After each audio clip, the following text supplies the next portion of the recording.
Саламатсыздарбы, парламентаризм сабактары талкуусун баштайбыз. Студиябыздын коногу Жогорку Кеңештин мурдагы төрагасы белгилүү коомдук ишмер Медеткан Шеримкулов. Кош келдиңиз.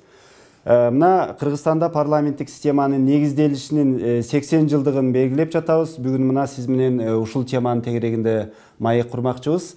1938 жылдын 24-июнунда башкача айтканда мындан 80 жыл мурда биринчи жолу Кыргыз СССР Жогорку Советине жалпы элдик шайлоо өткөн экен. Ага 284 депутат шайланыптыр. Ал эми сиз жетектеген Жогорку Кеңеш тарыхта 12-чи чакырылыштагы Жогорку Кеңеш деп аталып жүрөт. Ошондой эле коом тарабынан легендарлуу парламент деген дагы мүнөздөмө берилип, мына тарыхта ошентип легендарлуу парламент аты менен дагы жазылып калган. Мунун себеби эмнеде? Легендарлуу бул баягы ошол учурдагы парламентке элдин оң басыбы же тескерисинче абдан сын пикирлер көп болгонбу? Эч убакта легендарлуу деген сөз дүйнө тарыхында терс мааниде кабыл алынбайт. Бул туура мамиледе, жакшы мамиледе кабыл алынат сөздүн өзү легендарлуу деген сөз. Ал эми легендарлуу парламенттин кыргыз эли үчүн, жаңы курулган кыргыз эгемендүү мамлекети үчүн жасаган эмгеги өтө жогору, өтө бийик. Анан чындыгында бул тарыхта калган чечимдер. Ушул эмне үчүн легендарлуу деген атка конгондугун мен кыскача түшүндүрүп берейин. Кыргыз Республикасынын, Кыргыз СССРинин Жогорку Кеңешине кезектеги шайлоо 1990 жылдын февраль айында болду. Бул 12-чи чакырылыштагы шайланып келген депутаттар болду. Анда депутаттардын саны элдин санына жараша 350 депутат болгон болчу. Мына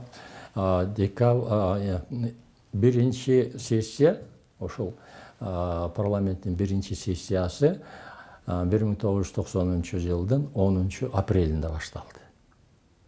Ошол эле башталган эле сессияда чоң маселелер каралды. Ошол маселелердин негизи эмнеде эле? Биринчиси баягы организация маселелер, Жогорку Кеңештин төрагасын шайлоо жана башкалар бул өзүнчө тарыхый бурулуш мезгилде ошол парламенттин кабыл алынган бир айрым чечимдерине мен сиздин көңүлүңүздү буруп коеюн. Биринчи эле сессияда Кыргыз Республикасынын жаңы конституциясын иштеп чыгуу жөнүндө сунуш кабыл алынды. Ошол эле сессияда Кыргыз Республикасынын Кыргыз Советтик Социалисттик Республикасынын суверендүүлүгү жөнүндө декларация кабыл алуу деген закон кабыл алынды. Мына ошолордун негизинде биз жаңы конституцияны иштеп чыгууга кирише баштадык. Бир. Экинчиси, декабрь айында, ошол эле 90 жылдын декабрь айындагы Жогорку Кеңештин сессиясында Кыргыз Советтик Социалисттик Республика деген наамды жаңы кабыл алынып жаткан декларациядан Советтик Социалисттик деген аббревиатураны алып таштаган биринчи биздин республика болду. Ошондо биз Кыргыз Республикасы деп мамлекетибизди ошондо жарыялаган болчубуз. Туура, эми ошол учурда чындап эле мына эгемендүүлүктү сиздер жарыялагансыздар, сиздин колуңуз менен ошол декларация мына парламенттин архивинде турат. Бирок ошондой болсо дагы ошол парламент деген бул ушундай бир орган экен. Бул ар дайым бул коомдун көңүл чордонунда болуп келет экен. Ар дайым сындагандагы, ошол жаман жашоо үчүн дагы, экономика, өкмөт жаман иштесе дагы бул парламент эң сын тепкиге кабылган, сын тепкиге алынган орган экен дүйнөнүн баардык бурчунда, демократиялык мындай парламенттик демократия өнүккөн өлкөлөрдө. Мына сиздердин учурда дагы ошол депутаттарды коомчулук сындачу беле, же болбосо дайым эле ошол абдан маанилүү документтерди кабыл алдыңар деп мактап турчу беле? Жок. Туура эмес, бир мындай ойлор болбосун, булар легендарлуу болгондон кийин эле аларды эл журт колуна көтөрүп эле сыйлап эле жүргөн турбайбы? Жок, кандай эмес. Ал убактагы парламенттин атына дагы сындар өтө көп айтылчу. Мына мен ошо төрага катары менин атыма дагы, элдин атынан дагы, ошол жердеги отурган 350 депутаттын атынан дагы өтө көп сындар айтылчу. Ошонун баарын ачыдап, ошонун баарын көтөрүп, себеби алдыға қойған мақсатыбыз биздики айқын болчу. Биздин алдыбызга қойған мақсатыбыз ыйык болчу. Эмне мақсат эле? Биз тоталитардык режимден баш тартып, орап қалған улуу империянын, улуу мамлекеттин ичинде өзүбүздүн территориябызды бөлүп алып, Кыргыз Республикасы деп. Ошол жердеги жашаган элдин тагдырын мойнубузга алып, мындан кийин мурдакы система кайрылышка кетти. Биз кайсы система өтөбүз? Кандай жол менен элди башкарабыз? Кандай кылып элди багып алабыз? Кандайча кылып мамлекеттин стабилдүүлүгүн сактап, ички жана тышкы душмандарга эч кандай мүмкүнчүлүк бербестен өлкөбүздүн территориясын ар бир квадратный сантиметр жеринен өйдө сактап, ар бир кыргыздын жараны үчүн кам көрүп, ушул мамлекеттерди өнүккөн алдыңкы мамлекеттердин арасына кошобуз деген тилек менен, ой менен, ак дил менен иштегенбиз. Мына ошондон легендарный болду. Ал эми ушул легендарный парламенттин республиканын ичиндеги эмгектери боюнча айтып койсом, бул 93-жылы 5-майда ошол эгемендүү республикабыздын биринчи конституциясы кабыл алынды.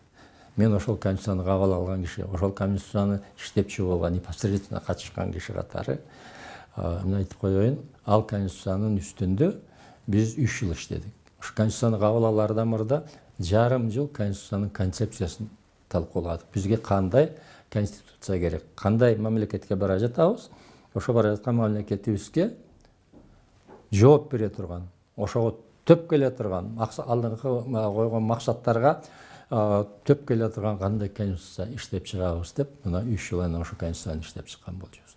Бул 93-жылкы конституция 2017-жылкы ноябрь айында бир жолу, декабрь айында бир жолу кабыл алынган конституция эмес.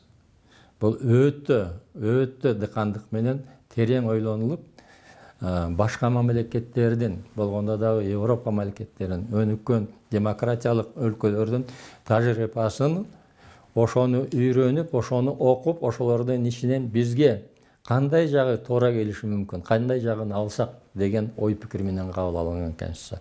Мен чындыгын айтканда ошо капа болом, ошол конституциядан бат эле кийинки мезгилдерде баш тартылып, мына уже 8-9 конституционный реформасы болуп атат. Бул эми башка сөз. Ошондой эле Кыргыз Республикасынын символдорун, желегин, гербин, гимнин бекитип отурат. Мына 18 декабрда 1992 жылдын 18 декабрында биз Кыргыз Республикасынын гимнин алган болчубуз. Мына жакында ошо Кыргыз Республикасынын гимни болгон жатат. 14 январь 1994 жылы биз Кыргыз Республикасынын гербин бекиткенбиз. 3 март 1992 жылы Кыргыз Республикасынын желегин кабыл алып, туусун кабыл алып. Анан кийин Нью-Йорктагы Бириккен Улуттар Уюмунун алдындагы дүйнөлүк оңго кирген мамлекеттердин желегинин алдында биз өз желегибизди көтөргөнбүз. Мына биздин ошол сиз менен отурган ак үйдүн үстүндөгү желекти 5 мартта ошонун эшигинин алдында чоң митинг жасап туруп ошол желекти Кыргыз Республикасынын бүгүнкү Манас бабабыздан калган улуу ыйык желек, ыйык туу, кызыл туу деп мына ошол желекти көтөргөнүбүзгө март айынын үчүндө келе жатат. Чөнтөгүңөргө баарыңар салып жүргөн Кыргыз Республикасынын соңунда 1993 жылдын 10 майынан баштап киргизгенбиз. Буларды айтып атканым себеби эмне? Ар бир эле мамлекет өзүнүн мамлекеттик аты, мамлекетте жашаган эли, мамлекетти башкарган бийлик бутактары структурасы менен бирге ал мамлекеттин өзүнүн символдору болуш керек. Бирок эми тарыхчылардын көзү менен караганда бул легендарлуу парламент чыны менен эле абдан маанилүү чечимдерди кабыл алган. Бирок жөнөкөй карапайым атуулдарыбыздын бүгүнкү күндөгү көз карашы менен алганда бизге ошол учурдагы бийлик, парламент, президент, өкмөт эмне кылып берди эле?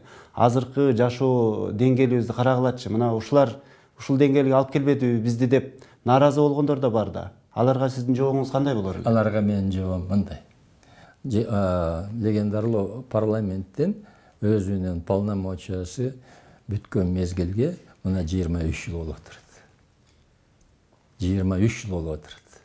Бизден кийин канча парламент келди? 2 палаталы болуп келишти, 1 палаталы болуп келишти. Ошон үчүн мындан 23 жыл мурдакы болгон окуяны бүгүнкү күнгө келип туруп бизден сураш, бул туура эмес. Мен айтып коеюн, легендарлуу парламенттин иштеген мезгили дүйнө тарыхында өтө чейрек кездеше турган тарых. Себеби бир система курап жатат. Жалаң эле бир өлкө кулап, анан кийин ошо кулаган өлкөнүн негизинде ошол эле мурдакы эле тартип менен иштеп кеткен дагы тарыхта мамлекеттер болот. Биз болсо улуу мамлекеттен кураган, ошол курандын ичинен бөлүнүп чыккан мамлекетибиздин ичинде жаңы тартип куруш керек болду. Жаңы система, жаңы башкаруу, жаңы карым-катнаш. Бул бардыгы тең жаңыдан башталган болчу. Мындай адамзаттын тарыхында өтө чейрек кездеше турган окуялар. Легендарлуу парламент учурунда мынакей бул ал жерде иштеген депутаттар, мамлекеттик кызматкерлер болсун, эл тарабынан шайланып келгендердин баардыгы бул Советтер Союзу учурунда тарбияланган адистер болгон да, көпчүлүгү. Анан кийин алардын ошол жанагы тармактар боюнча профессионалдуулугун дагы ошондон деп айтышат. Ошол советтик учурда мындай коммунисттик идеология менен сугарылган бул инсандар кантип эле ушул мындай кыска мөөнөттүн ичинде эле демократтарга айланып, ой эркиндиги, сөз эркиндиги мындай күчтүү инсандарга айланып кетти деген суроо туулат да. Ошол процесс кандайча өткөн?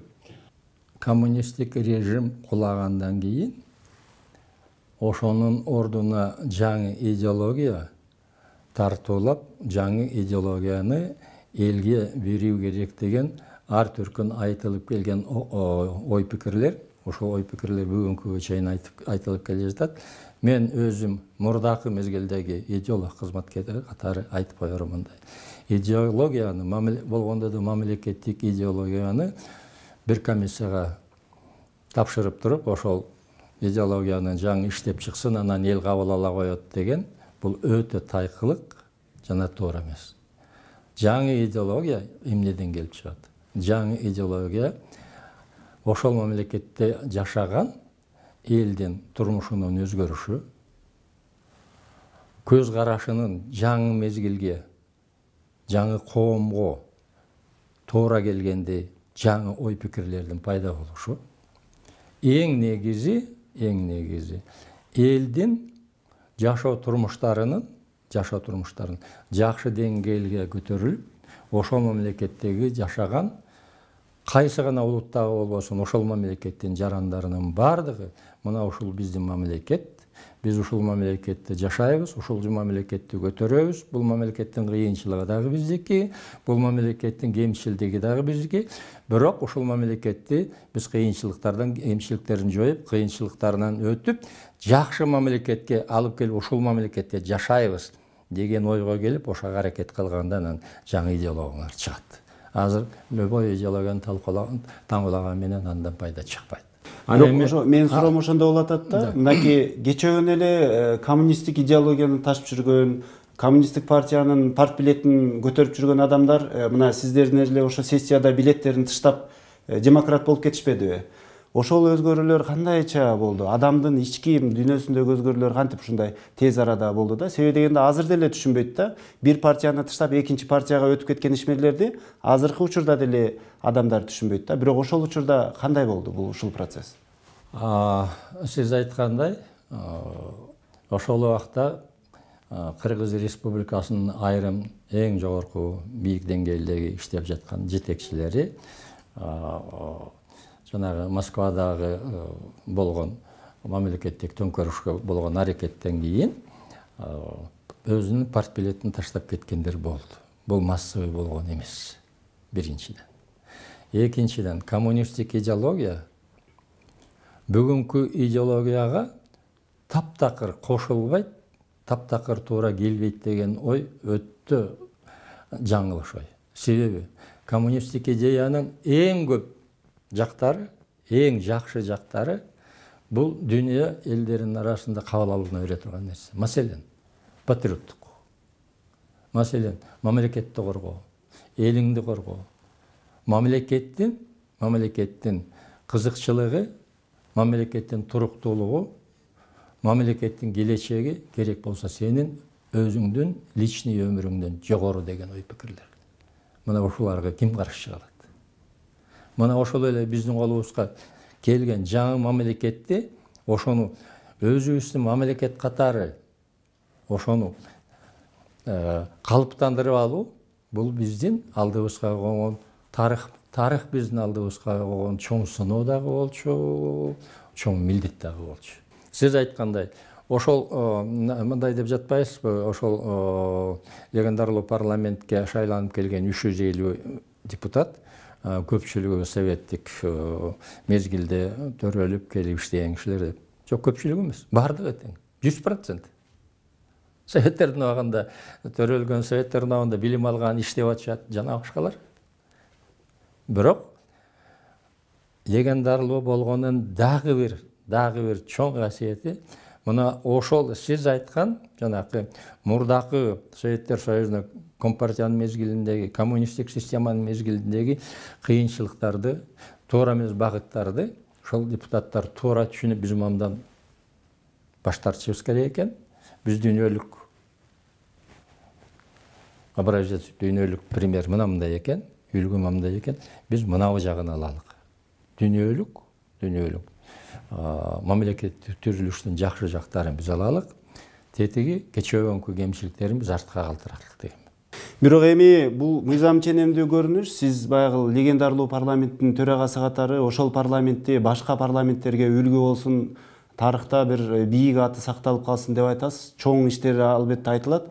Бирок ошондой болсо дагы 5 кол тең эмес да, Медетхан Шеримкулович. Мисалы 350 депутаттын баардыгы ошол легендарлуу деген атка татыктуу эмеспи, ошол да суротулат да. Себеби дегенде мына Кыргыз Республикасы эгемендүүлүк алганда социалисттик өлкөдөн дароо эле мындай рынок экономикасына багытталган капиталисттик өлкөгө, жеке менчикке өткөргөн баардык мамлекеттик ишканаларды өлкөгө айланды да. Ошол учурда ошол депутаттар ошол учурдан пайдаланып, мындай жеке кызыкчылыгы үчүн байып алган, менчиктештирип алган учурлары болдубу? Абдан туура суроо. 350 кишинин баардыгы идеальный болуп иштеп кетти деген болбойт. Мына азыркы биздин 120 депутаттардын атына деле ар түркүн ой пикирлер айтып атылат. Конкретный бир депутатка айтылган ой пикир менен парламентке негизинен болгон ой пикир эки башка нерсе. Мына бүгүнкү парламентти мен өзүм ойлойм, абдан жемиштүү иштеп жаткан парламент деп. Бирок ошонун ичинде айрым депутаттардын атына ар түркүн сөздөр айтылып жатат. 350 кишинин атына дагы ар түркүн сөздөр айтылчу. Бул сөзсүз боло бере турган нерсе. Баардык 5 кол тең эмес. Ошол 350 кишинин ичинде ар түркүнү бар болчу. Мына 1990 жылы шайланып келген депутаттардын 12% жумушчулар болчу. Именно жумуш табынан чыккандар. 13,5% колхозчулар болчу. То есть аграрный системада бүгүнкүдөй айтканда иштеген кишилерден болчу. 75% булар интеллигенциялар болчу. Булар кимдер эле? Райондордун, шаарлардын жана башкалардын жетекчилери, интеллигенция, мунун ичинде окумуштуулар, жазуучулар, медицинанын, билим берүүнүн, маданияттын жана башка тармактардын баарынан келген кишилер болчу. Мына ушулардын составы жөнүндө бир-эки сөз айтып коеюн. 350 кишинин ичинде 10га жакын академиктер бар болчу. Менсиген жазуучулар бар болчу. Менсиген дүйнөгө атага чыккан. Мына Төлөгөн Касымбеков, Мар Байжиев, Казат Акматов, жана башка менсиген жазуучулар бар болчу. Эстебес Турсуналиев бар болчу. Композиторлорубуз бар болчу. Мына ошолордун бардыгы келип туруп, ошол парламенттин негизин, оңгузун түшкөн. Ошолордун ичинде эң бир мыкты инсандарыбыздын бири болгон мына Камбаралуу Боболов деген азамат бар эле. Сессия сайын мага тийишип, жанымды койбойм, айткан Шеримкулов, кыргызча сүйлөңүз, сиз сүйлөбөсөңүз ким сүйлөйт деп кыйкырып турган депутаттардын бири. Бул адамдар чындыгын айтканда мына ошо парламенттин көркүн чыгарган, ошол парламентти чыныгы легендарлууга айланткан ушундай Кыргызстандын атын, кыргыз элинин кыргыз деген наамын дүйнөгө тааныткан улуу инсандар бар болчу. Ошонун ичинде жөнөкөйлөр да бар болчу. Анан сиз айткандай мамлекет урап атты, чоң мамлекет. Чоң дүйнөдөгү мамлекет урап атты. Ошонун урандысында, ошондон пайдаланып, жеке өзүнүн кызыкчылыгын өткөрүп, жеке өзүнүн мүмкүнчүлүгүн, чөнтөгүн кеңейтип, байлыгын арттырып, ошо урап жаткан мамлекеттин ичинен урандыларынын бир топ жакшы жактарын өзүнө алып калууга жасаган аракеттер көп болду. Мен ошонун негизинде ошону көрүп туруп 1994 жылы биз парламентте депутаттардын аткаруу бийлигинин жетекчилеринин жана башкалардын кредит алуу боюнча, приватизация боюнча, жана башка маселелер боюнча кетирилип жаткан чоң кемчиликтерди карап чыгуу боюнча комиссия түздүк. Шунун бир-эки эле примерин айтып коеюн. Биз ошо комиссиянын аягына чыкпай калды. Эки себеп болуп калды да буга. Ошол комиссия текшерип жаткан мезгилде мындай бир фактылар чыккан. Кечээөнкү эле иштеп жүргөн жетекчилер жана приватизация баштаган мезгилде, маселен, Волга машинесин 123 сомго приватташтырган окуялар болгон. Ошол легендарлуу парламенттин кризисине алып келишинин себебинин эң чоң эки себеби болду. Биз кумтөр маселесин президентке дагы, өкмөткө дагы ушундай тапшырма бердик. Силердин алып кирген проектиңер жарабайт. Биздин оюбуз мына мындай 67% республиканы болуш керек. 67% кумтөрдүк. Силердин камеке менен түзгөн доогоңорду биз бекитпейбиз. Күзүндө алып келип туруп парламентке коесуңар деп президентке дагы, өкмөткө дагы поручение бергенбиз. Күзгү парламенттин сессиясында ушул маселелер, ушул эки маселе парламенттин сессиясында каралбаш үчүн, себеби каралса көп кишилердин атына дагы, көп кишилердин ишине дагы чоң бир сөз, чоң бир зыян келтириле турган фактыларды өздөрү көрүп турду дагы. Анан кийин легендарлуу парламенттин сессиясын өткөрбөй койгонго аракет кылышпады. Анан ошол сөзүмдү улап айтып коеюн, тарыхтын тастыгы үчүн, тастыктап коюш үчүн. Ушул убакка чейин биздин тарыхый, илимий жазууларда дагы легендарлуу парламент 1994 жылдын сентябрына чейин иштеген деп жазылып келет. Бул туура эмес. Легендарлуу парламент өзүнүн полномочиясын 1995 жылдын март айына чейин сактап калган. Ал эми 13 сентябрь 94 жылы бүт президент баш болуп, өкмөт баш болуп, жергиликтүү аткаруу бийликтери баш болуп, биздин кезектеги сессиябызды өткөрбөй койууга, ошо жердеги депутаттарды бияка жибербөөгө аракет кылып, кворум болбой калды. Бар болгону кворум болбой калды. Президиум өзүнүн ишин мартка чейин улантай берди. Маегиңизге рахмат. Ушуну менен бизге бөлүнгөн убакыт соңуна чыкты. Парламентаризм сабактары талкуусунда биз бүгүн легендарлуу парламенттин төрагасы Медеткан Шеримкулов менен кеп курдук. Саламатта калыңыздар.